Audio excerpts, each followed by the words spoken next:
I am not here to defend anybody. I am not here to cover for anybody, because these abroad people can lie. Hey, my goodness. They will lie about how they are paying too many bills, the taxes are high, they are working under horrible conditions, under the sun, under the rain, under the snow. They still have to go to work, they have no rest. Maybe because they don't want to help you back home. Yes, they do not want to part with their money, or beyond that, they don't want you to come and enjoy what they are enjoying, okay? So they make up all these horrible stories to keep you where you are. How selfish can people be that you have relocated abroad, you're now in a place that is better, you're enjoying a good life, but every time you come online, all you want to talk about is negative experiences, horrible experiences, because you don't want other people to relocate and enjoy the same things you're enjoying. You want to have it all to yourself. Very selfish. So in this video, I want to expose all those lies that abroadians tell, okay, to keep you where you are, to make sure you're not progressing in your life. That is what this video is about. My name is Chioma. Thank you for stopping by here. If this is the very first time you're stopping by and coming to hang out with me, I am so happy and so pleased. Now, I would advise you very strongly that you get yourself something nice, make yourself comfortable, because we're digging right into this and it's going to be juicy, I promise you. This is 2024. And of course, this year we no go gree for anybody. If you're not Nigerian watching me here, there is this thing going on in the Nigerian social media space. Okay, so the slogan for this year is no gree for anybody. Let me see if I can translate that so that it makes sense to you if you're not Nigerian. It just means we're not taking any nonsense from anybody, okay? We're not taking anything lightly. If you give us bass, we give you goods. So that is what no gree for anybody is. And it is in that spirit that I am making this video. I don't want to gree for anybody. So let's talk about these abroadians. By the way, again, abroadians is a term, I believe, coined by Nigerians to refer to people who have relocated abroad. And it is usually used in the context of people who have relocated from certain parts of Africa, usually to a Western country, okay? A country that is more developed than where they are coming from, okay? So when I say abroadians, you know what it means. But yes, on a more serious note, why are we like this? Why do we have such insane thinking? Yeah, it is unbelievable the kind of things that people say online. Someone comes online and shares a personal experience, an experience that is unique to them. They are not generalizing and saying everybody is going through the same experience. They just say, listen, this is what I have experienced. This is something that I encountered. And I think it is necessary for this reason or that reason to share this so that you know, so that you're informed and so that you prepare, right? Because I believe that is one motive behind sharing some of these sorts of stories. And then they get attacked online. People are making all these ridiculous, insane comments about how they are only sharing that experience because they want to discourage other people from relocating. Okay, they've seen something good and they want it all to themselves, because who doesn't know that the streets abroad are paved in gold? Who doesn't know that the trees abroad grow money? Okay, so you are in a place where you pluck money from the trees, or you can sweep it up into baskets from the streets, and you don't want other people to come and enjoy what you're enjoying. How selfish of you. It's even ridiculous that I am making this video and that in 2024 people still hold that sort of mentality. I have had my fair share of those types of comments here on my channel, okay? I remember when I made a video about housing, yeah? So first of all, I made a video talking about the housing crisis, and I offered some tips and suggestions on how newly arrived people in Australia could navigate the housing crisis. I'm going to leave a link in the description if you are interested in seeing that video. And then in that video, I said, if people would like for me to share our first rental experience in Australia, because it was a horrible experience, to let me know. And a good number of people said, yes, Chioma, we want to hear that story. So I obliged. I made a video about our first horrible rental experience in Australia. That was the very first house we lived in when we first arrived here. It wasn't an ideal experience, not something I would wish on anybody. And guess what? I got lots of different comments, but there was this particular person who took it so personal. Man, what didn't they say in their comments? They talked about how I was such a selfish person, and the only reason I was making that video and talking about a horrible rental experience was because I didn't want other people to come. Said this is how these people who relocate abroad behave, okay? They relocate to a place and then they start cooking up stories. In essence, I was lying, okay? My experience was a lie. And this person made all sorts of comments. Yeah, now I remember that comment because I actually replied. Usually I don't reply those kind of comments. Most times I delete, but this particular comment, let's just say I was in a good mood that day. So I decided I would set this person straight. Okay, so I replied to that comment, but usually I delete because that's not the kind of energy I want to entertain here, okay? It's not the kind of energy I want to entertain here. I have seen it happen in other people's YouTube channels or even other social media spaces where a troll just comes into the comments and before you know it, there are people taking sides, people for, people against, and it just derails that sense of community that you're trying to build. I am saying all these things just to highlight that problematic thinking that just because you've relocated abroad and yes, you've actually moved into another country that is systemically more sound than where you're coming from, it doesn't mean that you will have all positive experiences. It doesn't mean you're moving into a utopia or some kind of paradise, because there is nowhere on earth that is perfect. And it also does not mean that if you encounter any negative experience there, then you sharing that experience somehow minimizes the other person's suffering. Okay, so because you're not happy with your life or you're frustrated with your life or there's something you want to achieve that you've been working so hard towards, but then you see that other people have achieved, it does not mean that when they share a negative experience about the same outcome you're hoping to achieve, that they are somehow discouraging you. How does sharing my own unique negative experiences stop you from applying for a visa? How does it stop you from coming into Australia if that is what you want to do? I have tried to analyze where people are coming from when they make such comments, and I don't think I will ever get it because I don't think that way. I don't automatically come online and see people sharing experiences they have had and just go, ah, this person hates me. There is this hater culture going on right now in Nigeria. Everyone thinks there is someone after you.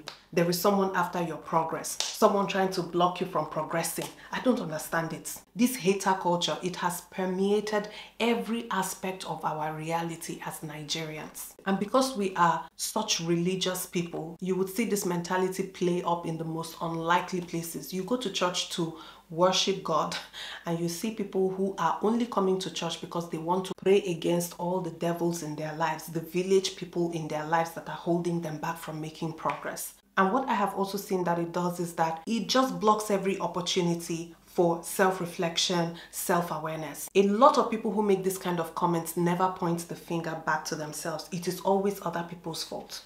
This person is sharing this because they want to discourage us. You on your own, what effort are you making to achieve that goal you want? What effort are you making to achieve that outcome? You just come online and you start talking. Now, if I were to ask you, you have not taken your IELTS exam. You've not even thought about taking IELTS. Maybe you don't even know.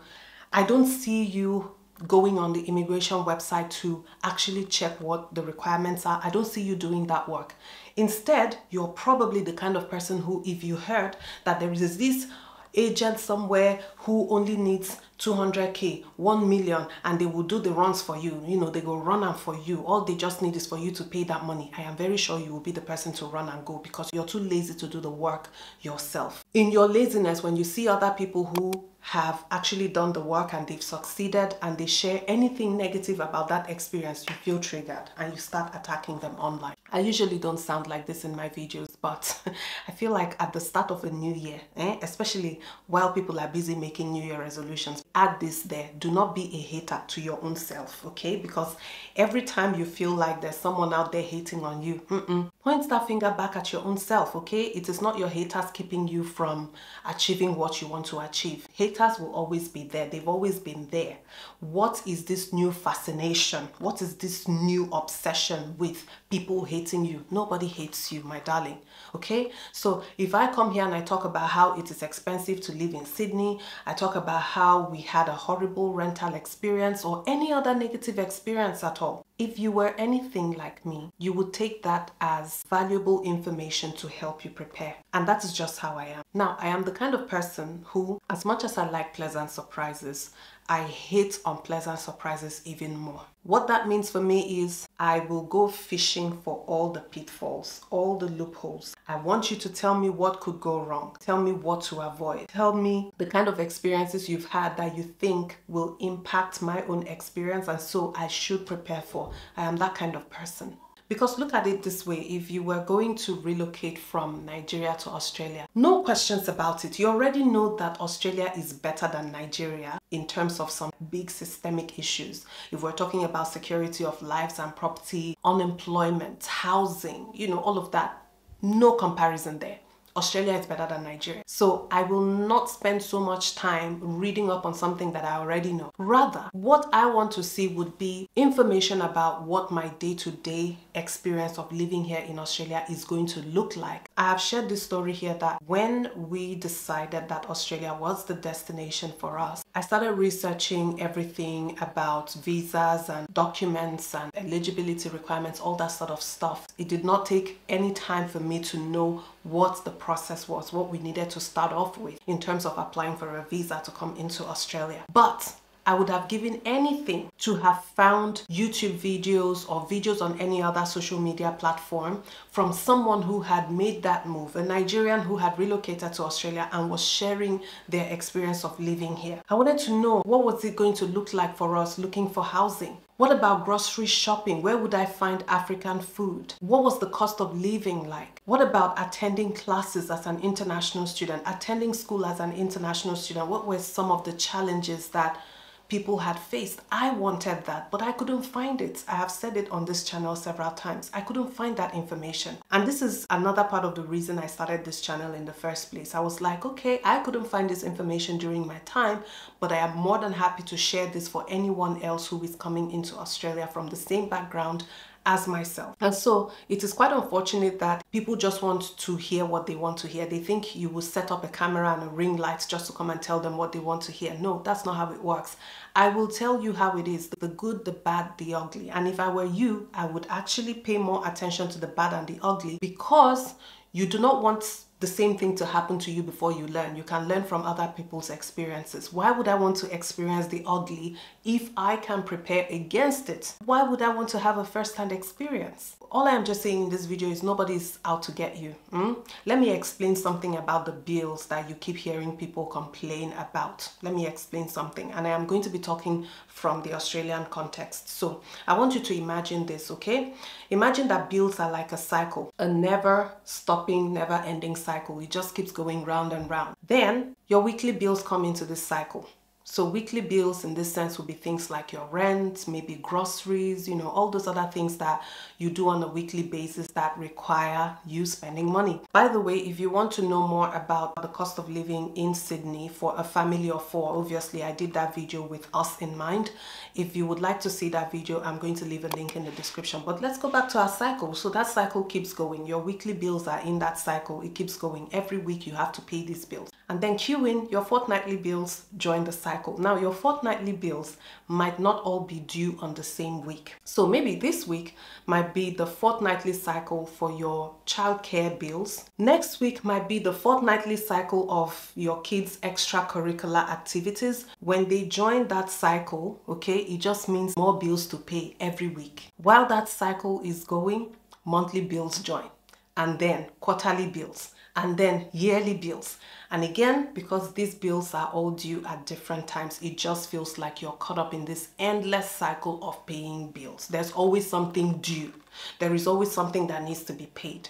That doesn't mean you can't make a life for yourself. It just means that there is more consciousness that needs to go into how you spend your money abroad. Otherwise, you fall into debt, okay? And yes, people are sharing this, not necessarily because they want to complain to you, but they're just telling you, this is how it is here, just so that you're aware. Another thing is, when you see people sharing these stories online, it will also have something to do with the stage of settlement that they're in, all right? When you move to a new country, whether you like it or not, and regardless of how you came into that country, except of course you're just a visitor or a tourist, but if you're going there to live for any length of time, chances are you're going to experience one or more of these stages, okay? And there's lots of resources online that give you sort of like a timeline on what to expect at every stage of your settlement, okay? So when people are sharing these stories, you also want to understand what part of that cycle, okay, that cycle of settlement that they're in.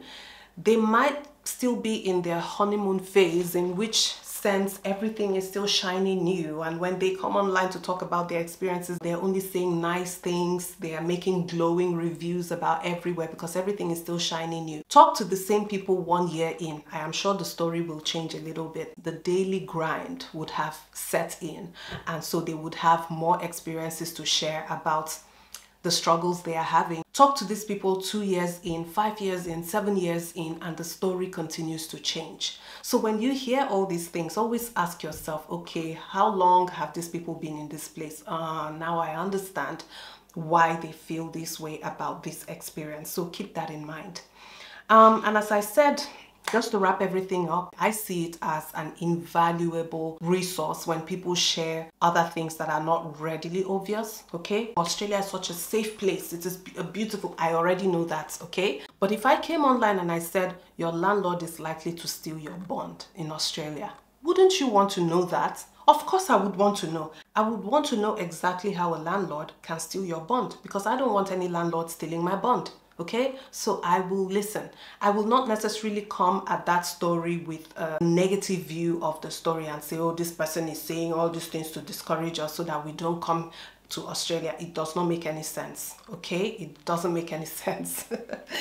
I want to believe that everyone watching me here is an adult. You're over 18. It is very juvenile behavior to want to blame people who are complete strangers. I mean, most of the people making these comments do not even know the person who has made this post personally. They don't know them. They are strangers. But suddenly you're sitting in your house and thinking that strangers are that invested in your life that they want to block your progress.